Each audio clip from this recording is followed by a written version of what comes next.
தற்போதைய அண்மை செய்தியாக நாம் பார்த்து வருவது, இன்னும் சற்று நேரத்தில் மாநிலங்களவை உறுப்பினராக மக்கள் நீதி மய்யம் கட்சியின் தலைவர் கமல்ஹாசன் பொறுப்பேற்க இருக்கிறார். திமுகவைச் சேர்ந்த 3 பேரும் இன்று மாநிலங்களவை உறுப்பினர்களாக பொறுப்பேற்க இருக்கிறார்கள். அது தொடர்பான ஒரு அண்மை செய்தியை பார்த்து வருகிறோம்.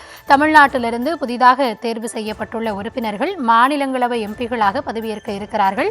அந்த வகையில் கடந்த மாதம் ஜூன் 19ஆம் தேதி 6 இடங்களுக்கான தேர்தல் நடைபெற்றது. அதில் திமுகவைச் சேர்ந்த திரு வில்சன், கவிஞர் சல்மா, SR சிவலிங்கம், திமுக சார்பில் களமிறக்கப்பட்ட மக்கள் நீதி மய்யம் கட்சித் தலைவர் கமல்ஹாசன் ஆகியோர் போட்டியின்றி தேர்வு செய்யப்பட்டனர். அதேபோல அதிமுகவைச் சேர்ந்த இன்பதுரை, தனபால் ஆகியோரும் போட்டியின்றி தேர்வாகினர்.